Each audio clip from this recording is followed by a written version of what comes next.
You're Well, like, good I'm morning. away for a moment, in case. And I'm like, yeah, sure. That's unprofessional, as I text my friend Sandra back. You're like, hey, as you look away for a moment, because you told me we were going to do that before we started the stream, hang on, because I'm going to text somebody real quick. Okay. Good morning. How are you? Good morning. How are you? I'm okay. You have to hang on. I'm texting somebody real quick. Okay. Well, no, Ian Riley is putting the live stream up on his page right now. Oh, and I have to leave and come right back. I'm sorry. Oh, he has to. He must be in a delay. Hey, you guys. Hey, Zeke. I'm gonna tell Ian that you were here and then that you left and he missed you. Be like, Zeke was here. You missed him because your phone sucks.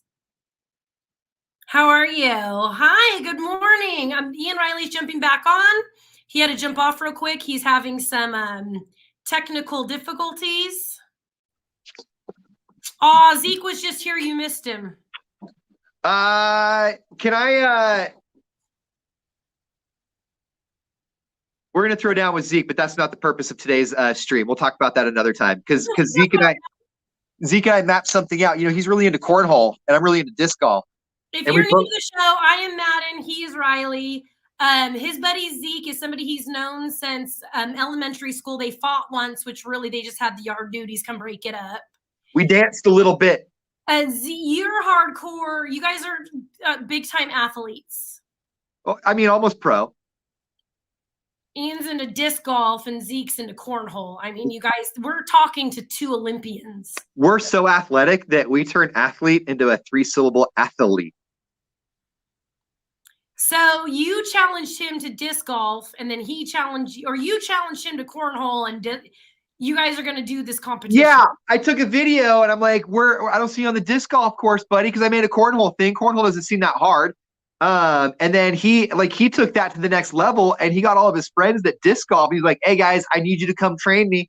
So I got my buddy Nick. I'm like, Nick, dude, we got some work to do, and I don't need to train for cornhole because you're just throwing a little beanbag at a piece of wood. So I'll go ahead and do the real training for the disc golf, and you can go ahead and keep throwing your little sandbags at your little wood hole thing, and I'll come and dominate both.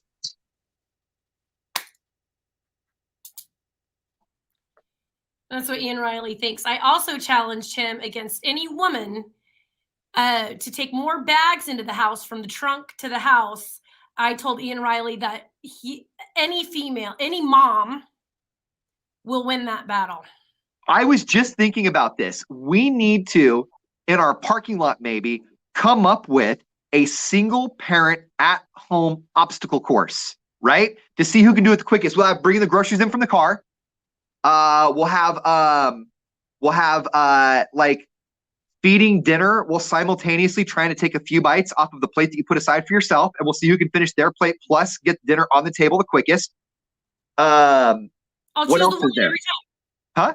Here's why I'll choose the woman every time. Why? Because even while we're married, we're still doing all of that. You, as a single dad, have not had to do that until this last year. Oh, man.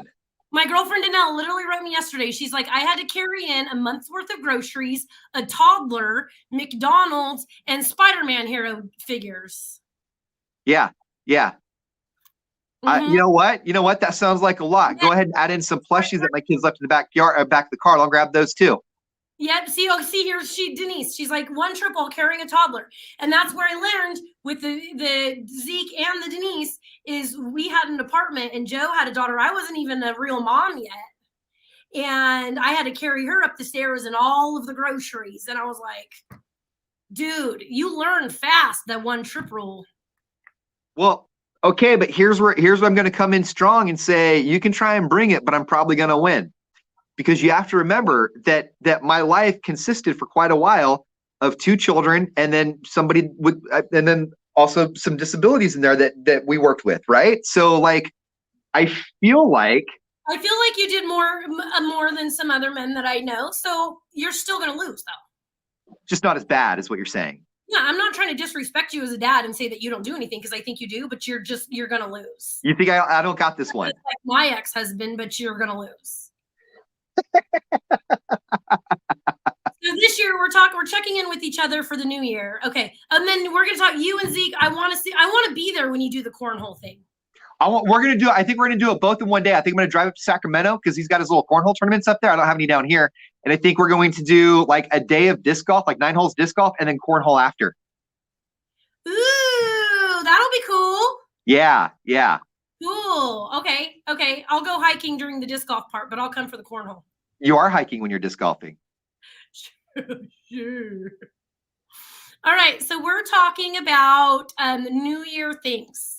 So New Year, new you, blah blah blah. I don't do resolutions. I do not diet. If you have just joined us the last couple of months, I threw diet culture out the window and I hate it and I will not diet. And I've learned that eating what makes my body feel good has been way healthier than what I was doing before, which was eating healthy all week and then in the weekends binge drinking and eating. So I had to get rid of that. I haven't had a drink since the 2nd of January because I needed hair of the dog. But even then, I only had a half a beer because remember the next day I was hella sick.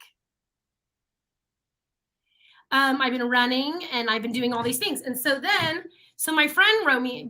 Are you trying to talk? Am I interrupting you or something? No, I'm gonna have to come out and come right back in. Give me 30 seconds. I'm sorry, my phone's being a butthead right now. Dang, okay, good, because I have a question for Jennifer anyway. Hey, Jennifer, remember when I got those beers, those NA beers for Ian Riley from San Diego? And you're like, I've had those NA beers. They're really good. And they were really good NA IPAs. What were they called again? And where did you get them? I don't have to go all the way to San Diego to get them, do I? Because on Sunday, when I was watching football, I really, really wanted a beer, like the taste. But I don't remember what those IPAs were called or where you got them. All right, let me bring Ian back in. I was talking to Jennifer about those IPAs I got you, those NA IPAs. I wanted to know where she got them. Because I had to go to San Diego for them. Athletic Brew, she gets them at Bevmo. Thank you. Thanks, love. Okay, so I feel really good. So I was only going to go to the end of January, dry January. But then I was like, well, my birthday is the end of February if I can make it to there. But I feel so good and I'm sleeping so good. And I can already tell in my face that I haven't been drinking. Plus, giving yourself a deadline, like saying, or a date, like I'm going to go through the end of January, I think almost gives you a chance to set yourself up for failure. Like, what if you're doing really good and you have a beer towards the end of January because you're in a space to have one, you're able to put it back down. Well, then you just screwed up your January goal because you had a beer because you were in a good enough space to have one and you put it down, right? Yeah. I also can't do like the total AA, this is going to be my last drink forever, because then I'm going to just drink and hide it. And that's a problem too. Yeah, it's knowing your limitations, right? I did the 12-step program because I thought I was going to die the next day. We all do things for different reasons. Okay. Yeah. Yeah. And that's the other thing. Like I could see the yellow in people's eyes and I'm like, whoa, don't get that deep, Madden. So then a girlfriend of mine, my friend Nicole, she was like, have you ever seen Runaway Bride, where she's eating all of the eggs because she doesn't know which eggs she even likes because she's just conforming to what they want. Well, what eggs do you like? She's like, who are you? Like, what do you want to do? So my friend Janie and I bought this bucket list book a few months ago to put like, and it's like the typical, like the theme parks, and it even like tells you like places you should go, surf spots. But instead of filling it with like spots I wanted to go, I'm doing it with stuff I've always wanted to do. Like I want to learn to do tarot. I have the cards, but my ADHD, like sitting down and learning it. No, I just want to go sit with somebody who already knows how to do tarot and have them show me, right? Beekeeping, which we all know I've always wanted to do that. I want to do a ride along. I think I'm going to write Juan Alanis and ask him if he'll do that with me. I already have a hike with my girlfriend, Teresa. We're going to Alamere Falls. I'm going to get a shoulder sleeve tattoo. I want to learn how to make candles. I want to learn how to clean fish, like scale them and everything. So right now I'm only up to number 37, but there's like for 100 in here that I can do. And that's what I'm going to do. Like, but then I also have big things like I want to go to the Super Bowl, and the Super Bowl is at Allegiant Stadium in 2024. I can make that happen, right? Yeah. I want to meet Guy Fieri, but then like other stuff, the hypnotist, I already have an appointment with the hypnotist. I already have an appointment with the psychic on Thursday. I want to do a pro golf lesson. Does that sound fun? That was a lot of fun. Do you want me to put disc golf on here? Will that make you feel better? Yeah. All right, I'll put a day of disc golf on here. I'll write You in. know what? You know what? Don't put a day. Can you just put 9 holes? I just want 9 holes. Yeah, I'll do 9 holes with you. And then once you get out there, you'll realize that you'll also get bit by the bug. The frisbee bug. Yeah. I love that book. That's a really good idea. Mm-hmm. I was told a year ago, and I mentioned it to you before, and I know you agree. I was told that lists get done, and when I make a list, it gets done. And when I don't make a list, I wonder why I don't get my stuff done. And you have a whole book right there that's one big list that you can't ignore. Yeah, and so it shows like the target date, where, how you were feeling before, and then you put the photo here, how it went, and then how I'm feeling afterwards. What I like about that too with the target date is that makes you really sit down and think about it before you put it in a book that you could ruin. Because if you don't get realistic about the stuff you want to do, then you're not going to be able to obtain those goals and you'll get frustrated, I think. Yes, yes. Jennifer, for what you've been through this last year, it might be something you can look into. Maybe help you mourn and heal. I have no idea what exactly. I really truly like I think you're onto something there, because like when I didn't want to say it out loud because like it's been a year, so I mean like I feel like I should have gotten a bridge and gotten over it already, but like the part that you hit on with like the mourning and all of that, I know that it's not same, but that part kind of like stood out and kind of got me a little bit excited. Like you have to like sit down and think about something in the future that is not now or behind. Yes. We didn't talk about the mourning for Ian's on here. We talked about it off the air. We talk about very personal things off the air. And I gave my unasked for opinion and said, I don't think you've mourned your divorce yet. And you said, you don't think I have? And I'm like, whoa, that response proves me otherwise. You right. My bad. And you don't think I'm not over it? What? Here's reasons I think this. Here's one reason. Here's another reason. Here, and you're like, yeah, all right. So I think you need to make a list too. So I'm going to take you with me to the beekeeping because you want to do the beekeeping, right? Right. I want to do a makeup class. I want to like a lady to show me how to do because I don't know what it's called, but the ladies have told me my eyelids are different than other people's. So the makeup has to go on my eyes differently than others. Like I could show her that. I did smoky eyes on you, so I know the contour and the geography of your eye area. Yeah. And then there's simple ones. So you were asking on the air, what about budgets, right? Yeah. I have Nashville, I have Ireland, like I have big ones on here. But then like one of my dreams I've always talked about is a truck bed date where the guy under the stars, and like that's a free, you don't have to pay any money for that with blankets and stuff. I'm going to make it happen. If I have to do it myself. Yeah, I think that's a great idea. I think that's a phenomenal idea. And I think too, because where this book stands out to me, I'm not turning this back me, I'm just using me as an example. Because when I'm thinking about your book, and we're talking about like you're talking like mourning a marriage. I want to talk about you. What's that? It's our show. Go ahead and talk about yourself. Well, I just meant I didn't want to turn around what you were talking, because what you're talking about is very deeply personal. I just want to use a real life experience. When I'm thinking about this book, like what gets me really excited about it is you're talking about like you haven't mourned your marriage and stuff like that, right?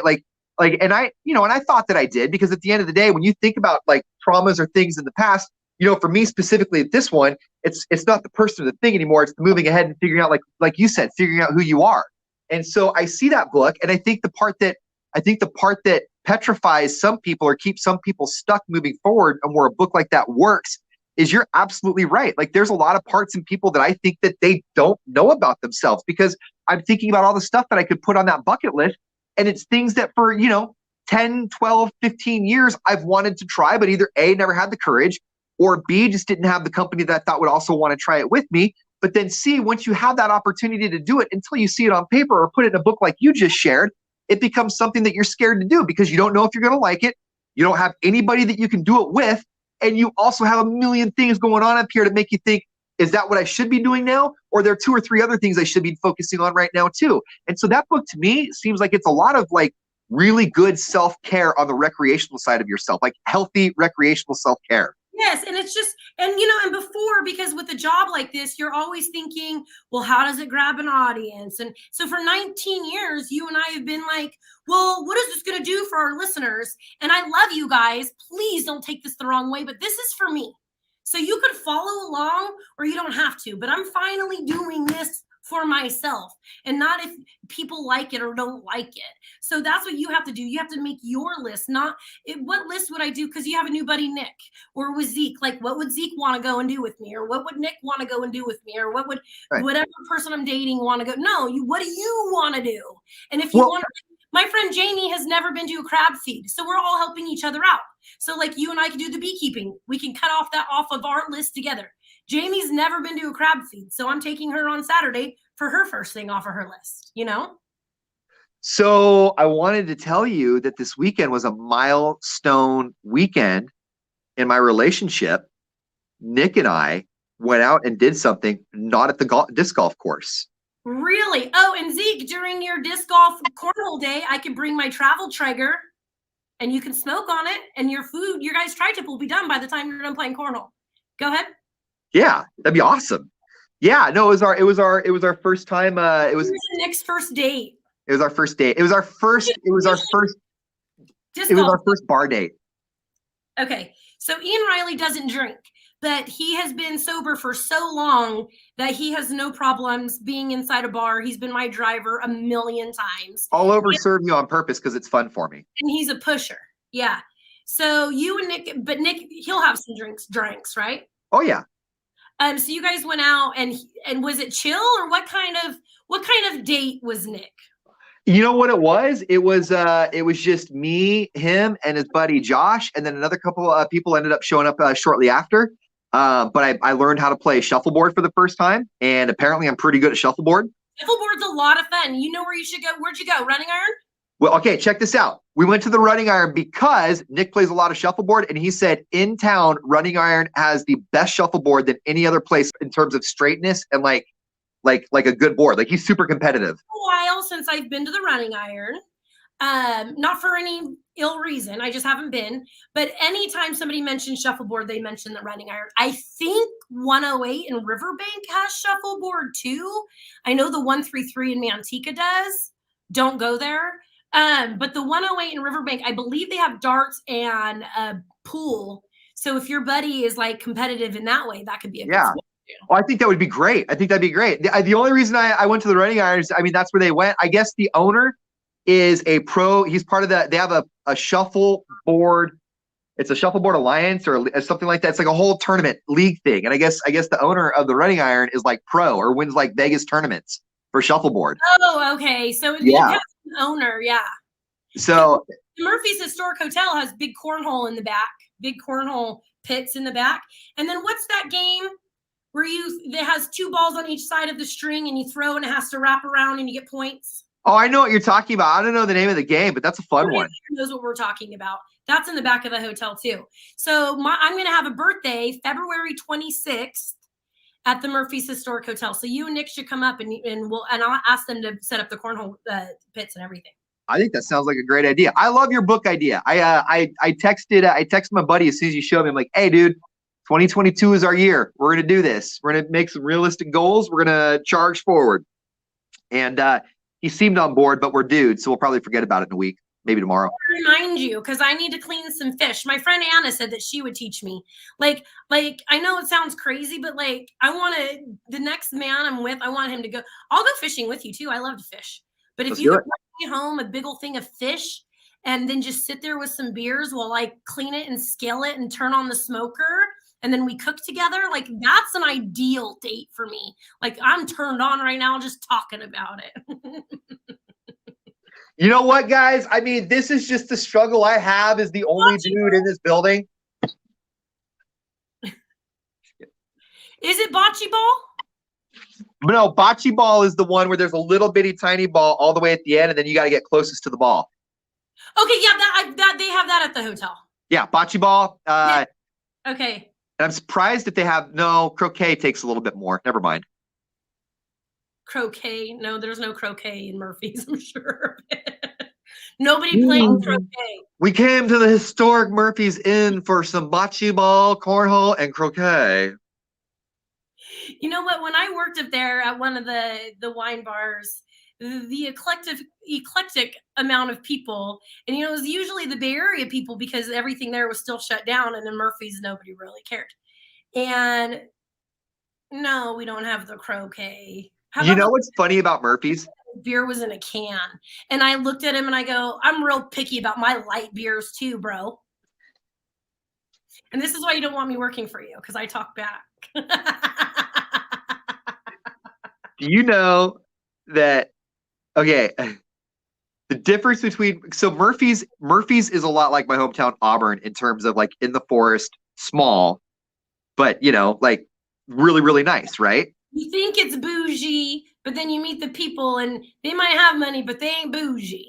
And that's where Murphy's is different than Auburn, because in Auburn, people live in Auburn when they work in Sacramento. So it's all the office dwellers and the city dwellers and government workers that can afford to live up in Auburn. So I mean, Auburn has some ruralness to it and it has some people that know what they're doing, but for the most part, if people just want to commute 35 minutes down to Sacramento. Murphy's, on the other hand, has Murphy's, and you're in Murphy's, you're like, ooh, this looks bougie, this looks fun, and then you see a horse coming down like some real cowboys, you're like, okay, it's not bougie, they're like legit here. It's Oh a yeah. little different. Oh yeah. I mean, there's some people with money, lots of money up there. The majority is very old. Yeah. But they're not like going to the hotel. Like my buddy Kenny number one, the bartender will tell you the locals pay his bills. Oh yeah, I'm sure. I'm Yeah. sure. I mean, I know they were on that Gordon Ramsay show. Didn't you say once they took away all of his changes, went back to what they were doing, everything was great? Yeah, Gordon Ramsay was there for Hotel Hell. And my buddy Brian gave himself Employee of the Month owner. I thought that was hilarious. I thought that was hilarious. All right, you guys. So follow along. I'm going to be doing. Jennifer, you could keep in contact. Jennifer, if there's anything you want to go and do, hey, let's go. You know I love you, girl. You know I love your whole family, right? All right. So we're going to go. We're going to jump out of here. And it's Irish, not English. Did you do an accent and I didn't know the difference? I don't think so. Oh, the games are different. Bocce ball is one, and then the other one is Irish. One's English and one's Irish, maybe? I don't know. I'm so lost right now. I don't know. Did we talk about an Irish pub? Yeah, the games. The games. Okay. Okay. The ball and the other thing are two different things. Okay, so we're gonna go. We got to jump back on the air. We've been on here for 20 minutes because we haven't seen you guys in a little bit. Bah! Cricket. You said cricket. Oh, I meant to say croquet. But also, did they play cricket around here? Because I want to play that too. Okay, bye. Bye. Is that with a horse? No, it's like baseball but with a big paddle. Oh. Remember, it's one where when it comes in, they go instead of Bye. no, bye.